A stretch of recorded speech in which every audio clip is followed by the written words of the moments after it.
This is move 9. And black is dead lost. But what's shocking isn't the blunder. It's how two little pawns in the center can form arguably the deadliest structure on a chessboard. That's why these 4 opening moves are the most played in all of chess. Both sides are clawing for control of the center. And bishop e5, the Ruy Lopez, is white's subtle, poisonous way of loosening black's grip. Because the bishop doesn't just poke the knight. It questions the entire idea of central dominance. Now, after a move like a6, you might be thinking, takes. I've won the center. And knight takes e5? Easy. Intellectual peak achieved. But no. Moving the knight surrenders control of d4, and queen d4? Might be that final nail in your mental health coffin. In the Ruy Lopez, the disciplined player wins. Every time. And today, I've got 3 games to prove it. First, your sub 1000 rated opponent, who has better things to do than fight for the center. Then, Bobby Fischer at 2200 LO. Yes, before he became the GOAT. Back when he was well-mannered, and very fond of the chosen people. And finally, for the Grandmaster game, you know I always save the best for last. I'm Mortal Chess. And the like button? That's your little act of maturity for today.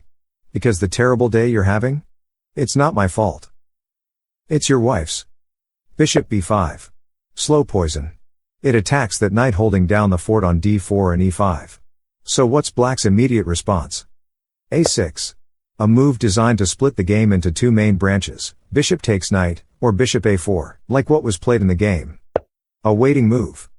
Because after white castles, that sequence ending with queen d4 will be met by a surprising rook e1 pin, if anything on the e-file is captured. Black wants none of those shenanigans. b5 hits the board. The bishop ducks back to b3. Knight f6, controlling the center is the name of the game.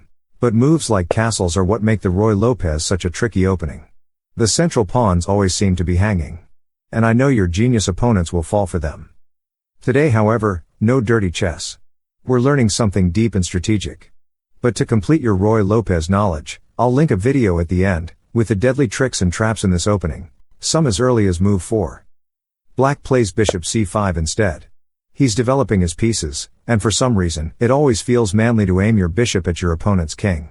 It boosts your testosterone. It fixes your posture. Hell, it might even give you that extra inch you need to save your marriage. But c3 is a true double-purpose move. It carves out a sweet spot for the bishop on c2, a square with long-term aspirations along this diagonal toward the kingside. But, and this is crucial, after h6, like what was played, it sets the stage for a central strike, d4. Takes, and the bishop retreats to b6. Yes, that one slow move, h6, hands white the golden opportunity to own the center. And those 2 pawns?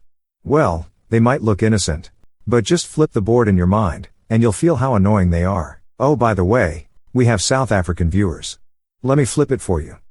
This, ladies and gentlemen, is hitting the Ruy Lopez lottery. Just by focusing more attention on the center than your opponent, you'll frequently stumble into positions like this. These central pawns and their suffocating control are almost the equivalent of being up a full piece according to the engine. Rook e1, like a divorce lawyer, white knows where the money is. He protects his precious central pawns. And bishop b7 is met with d5. You have an advantage, and you start cashing it in immediately. I don't blame white at all, because at this level, annoying your opponent always leads to moves like knight b4. Jackpot. Can you see why? Yes, the knight on b4 has run out of safe squares. But white plays e5 first, hitting the other knight. Yeah, a high-value piece can never win a confrontation with a lower-value piece. It's why you never see Bill Gates or Elon Musk bickering with you on Twitter. There's just no point for them. You probably still believe the news is there to inform you. Knight g4 is played. And then a3, a terrible move. But this is sub 1000 elo chess. And in this position, black had a nasty move, knight takes f2, hitting the queen.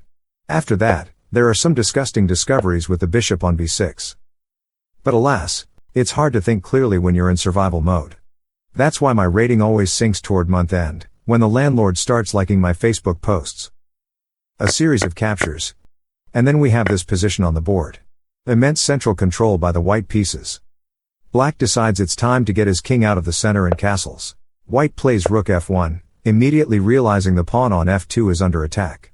Black attacks white's queen, which moves to e4 hitting the knight.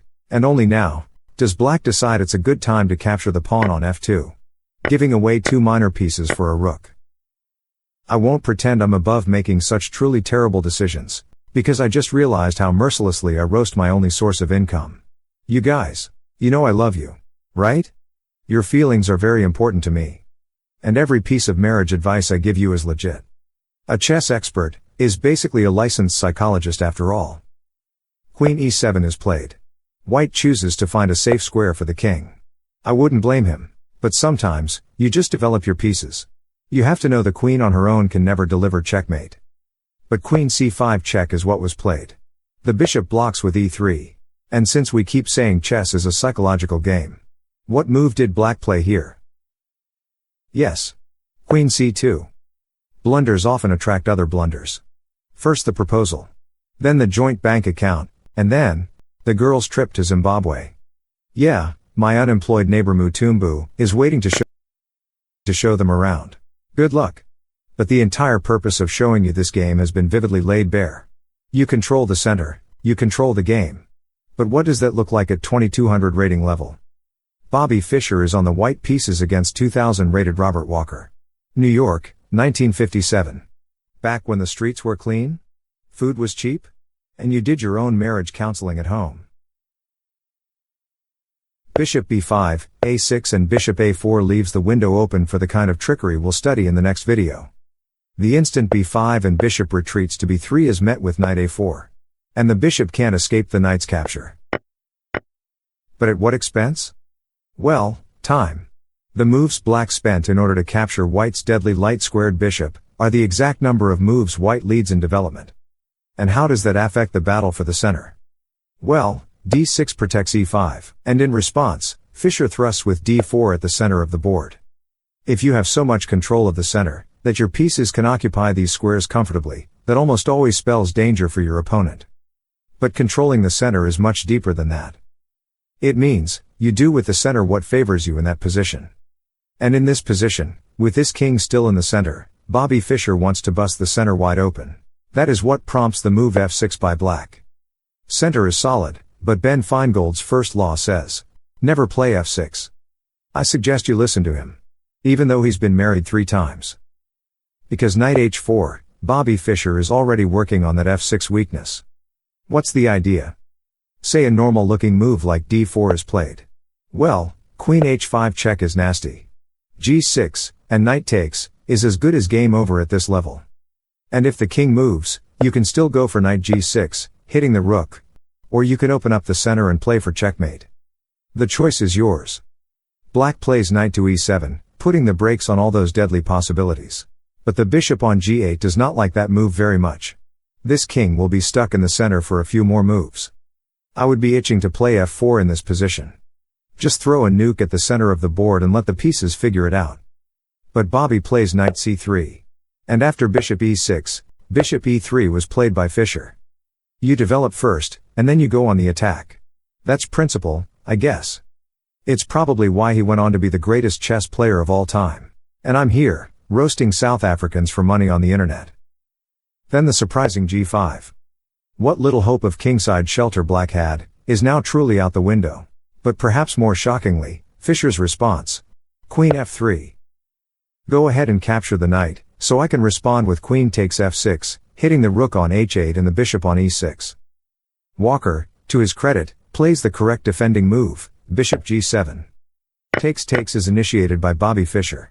The engine does not like it, but any move opening up the center in this situation, gets a thumbs up from me. Knight f5, takes is met with castles by black. But look at the state of black's kingside. How did we get here? Well, chess is a game of trades. First, Bobby Fischer had an advantage in development. He traded it in for central control. Which he traded in for weaknesses around his opponent's king. Yes, you have to know all the types of advantages you can have on the chessboard: space, time, activity, structure, etc. But more importantly, you have to understand exactly how to use each advantage to your benefit. And for that, you have to subscribe to my Patreon. Rook d1 hits the queen.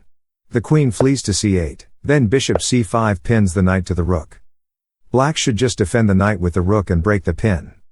Instead, he played knight takes f5. A moment of madness. Yes, it happens. All the way up to Super Grandmaster level. Bishop takes rook. Bishop takes the bishop. Now knight d5 is played, hitting the f6 pawn. King g7. And then a devastating move. g4. Attacking that terminally pinned knight. And just like that, black resigned. Because here's the cold hard truth. If you move your knight to safety, say knight to d6, queen takes with check. Only one legal move, then Fischer picks up another pawn with check.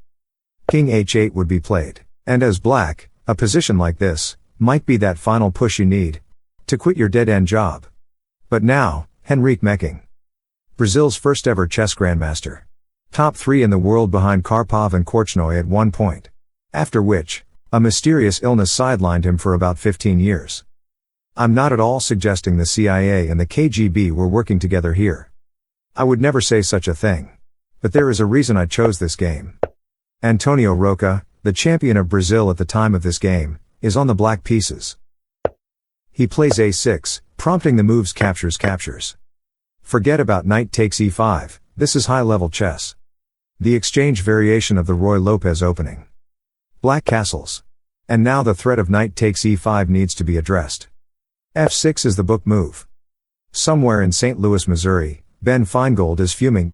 But no one is talking about how he played f6 3 times in his life. d4 is played immediately by Henryk, and the response, bishop g4, is a multi-purpose move.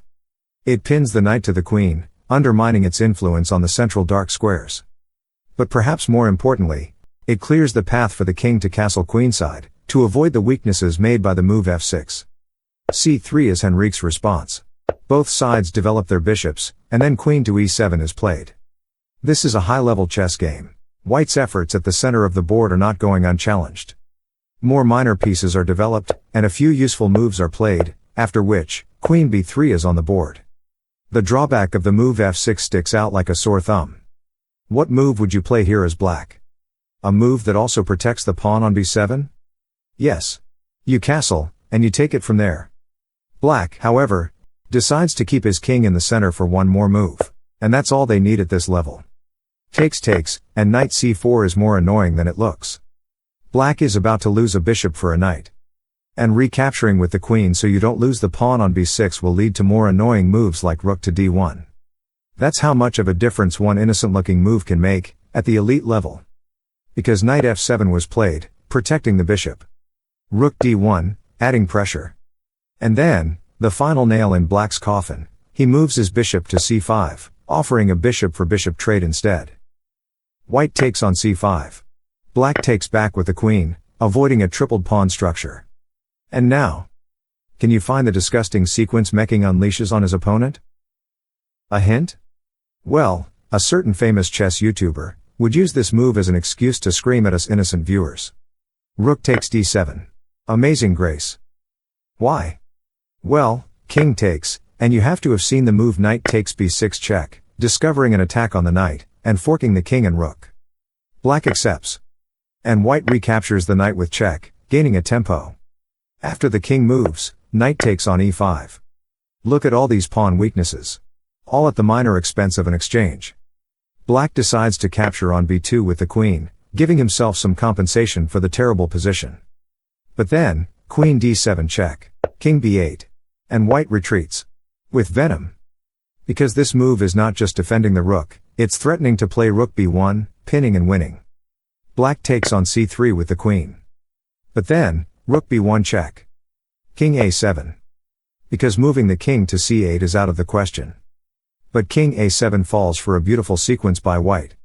It took me longer than I care to admit, but trust me, once you see it, it's one of those feel-good ones. Queen d4. A nasty deflection tactic.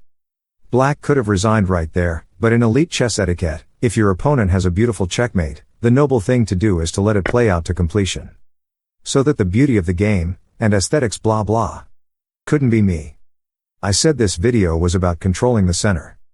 But let's be honest, this was a tutorial on how to hunt a weekend king like it owes you rent. My bad. But if that kind of value speaks to your soul, subscribe to my Patreon. In numbers please. Not vibes. I'm trying to buy? A little bit of silence. Yeah, The current model keeps going on and on about new curtains, household tasks, and a drinking problem or whatever. Anyway, feed your pets. And watch this next video if you want to actually understand the nasty tricks and traps rife in this beautiful opening.